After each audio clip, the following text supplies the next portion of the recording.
In order to start a new class in Khan Academy, when you log in, you're going to go to the coach dashboard.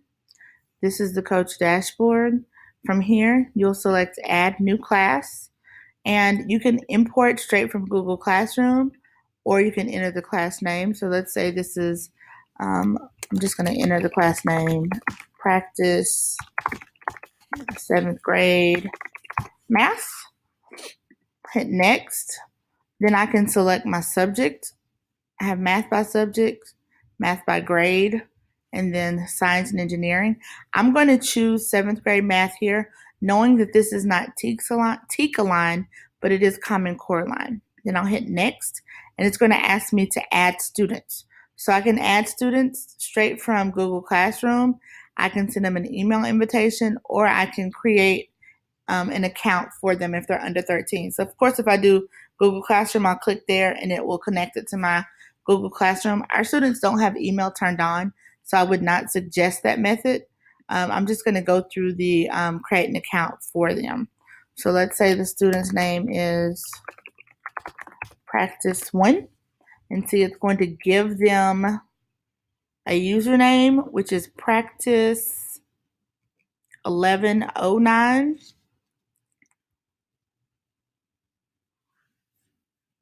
You can also, if you didn't want to add the kids, so you can print these directions for the student, and it gives them the walkthrough where they would have to add you as a coach.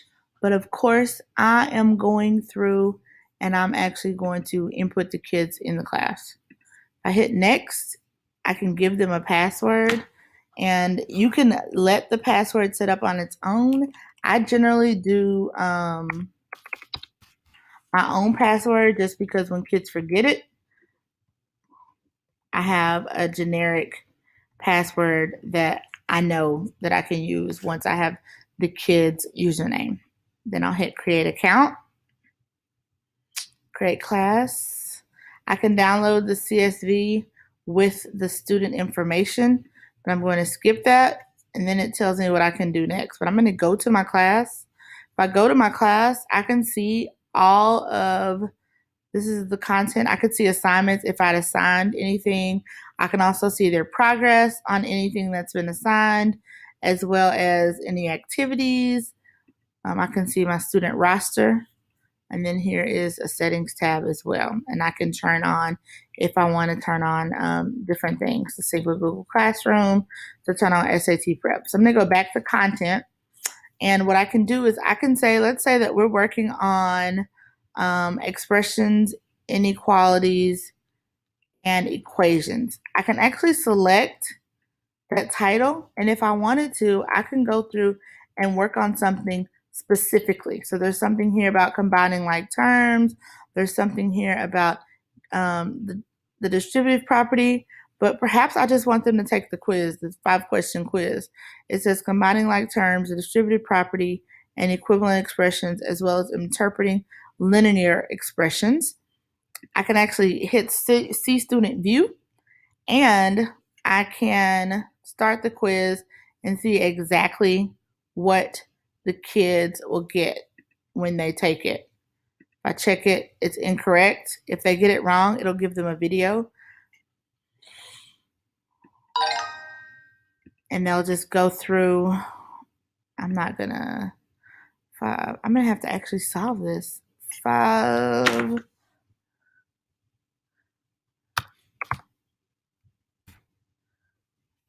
negative 10W. I wasn't planning on actually solving it. Minus 20. And check it. Keep going. And then, of course, I could go through the whole quiz. But let's say that I want to assign the quiz, but I can also assign these lessons. So I can click on this lesson and see what it's having students to do. So I can see in this lesson, they're matching the expression to their meaning in this example. Here they're practicing matching expressions to their meaning, and here they're practicing interpreting linear equations. So I can select specific things that I want to assign, or I could say, you know what, I just want the kids to do the entire lesson. So I'm going to go back and close that. If I select this, you can see there's 44 assignments, and then I would just click assign. So for today, just so I can go ahead and show, I'm just going to select combining like terms, and there are 7 lessons under combining like terms. I'm going to click assign all 7. If I had more than one class, which I do, I can decide which class I want to assign it to. I can also go through and select which students I want to assign to. I can put a due date, and then I'm going to assign all 7. And you see it says assigning all 7. And then here it will say you assign 7 items to one student because I only have one student in my class. I could view those assignments, and I can see that these are all of the assignments that the student needs to work through. I can go through here and edit it or copy the assignment as well.